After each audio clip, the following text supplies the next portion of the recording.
Tim Montgomery, what about David Cameron's performance? It was a big day. We'd already had the theatre yesterday. A lot of pressure on him, cutting short his trip to South Africa. How did he do?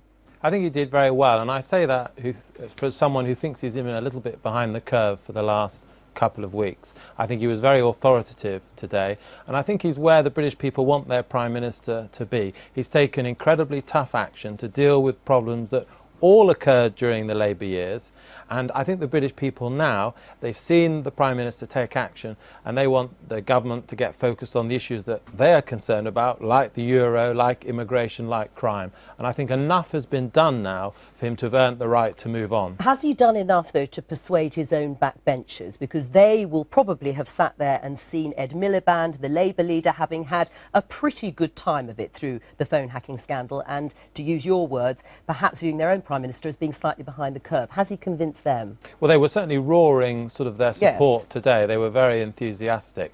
And I think maybe we're beginning to see the signs of a little bit of overreach from Ed Miliband. I readily concede he's had a good couple of weeks, but there was an element today in which I think he was seeing conspiracy theories almost behind every corner. He's done well. He now needs to address what is his fundamental weakness as a Labour leader, is that people don't trust him on the economy. And when we're going into a summer when the economy is going to be absolutely dominant, he needs to change gear and change focus. Do you think then that he did, Kevin, hit the wrong note today, Ed Miliband, that actually, having had these few weeks where he has put pressure on David Cameron, today was a day perhaps to come together and say we all have to look at relationships with the press, relationships with the police, rather than continuing on this line of why did you hire Andy Coulson? Yeah, today was very party political on both sides, and it was more real pantomime. I think there was a lot more heat than light, and I thought David Cameron did do well. It was very feisty, although I'm sure some of his answers on what he did or didn't know about Andy Coulson, also B-Sky B, probably wouldn't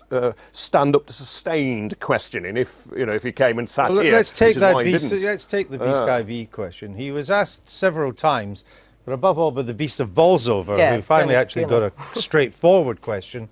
In all the meetings with News International, has he ever raised the issue of B-Sky B? Now, his first answer to that was, as Rebecca Brooks said yesterday, his second was, I've never had an inappropriate discussion.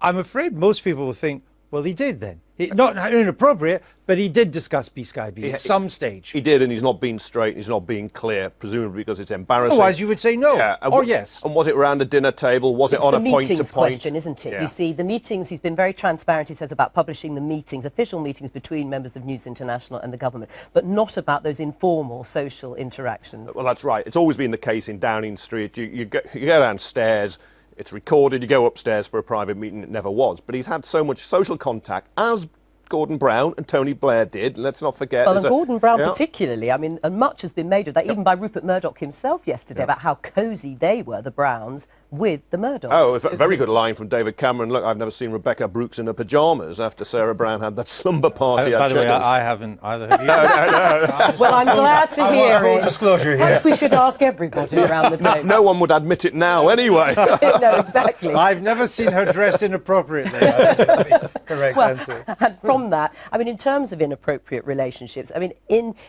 where it comes to Labour's relationship with the Murdochs, not just Gordon Brown but Tony Blair, do you think they themselves are putting themselves up in the firing line if they continue in that vein? Yeah, they are in part. You can't ignore the past, the history, and Labour was too close.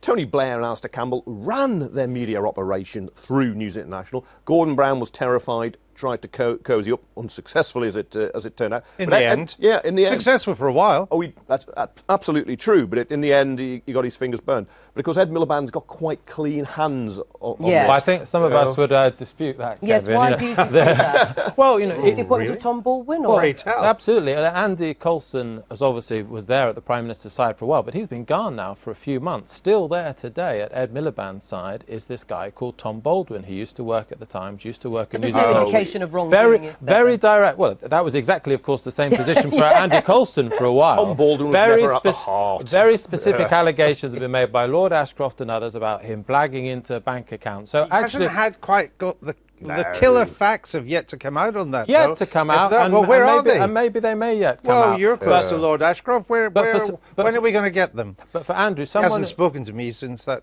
5 o'clock interview on election night. Surprise me! That's right. Yes. But for someone who is trying to ride, his high horse, as Ed Miliband is doing, and saying that he is kind of whiter than white, and actually to have this guy with some significant question marks hanging over his head is dangerous. As well, of course, as what Rupert Murdoch revealed to us yesterday, the scale of the meetings that have been taking place between Labour leaders of the past and Labour and Murdoch Empire the political benefits for Ed Miliband and the Labour Party? I mean, first of all, there are polls that said actually how engaged are is the public generally in this when you have got these other issues? But also, the Labour Party polling hasn't improved that much. Ed Miliband's standing has improved, and he'll be pleased about that, won't he? Well, he should be. He was a very low base. Exactly. He's actually made himself safe within the Labour Party. That's the first. That's the first thing he's done, because Murdoch's the big bogeyman for most people in the Labour Party. But no, he hasn't broken through yet with the country as a whole. But it's a slow burner. Now, it may never explode fully. It may never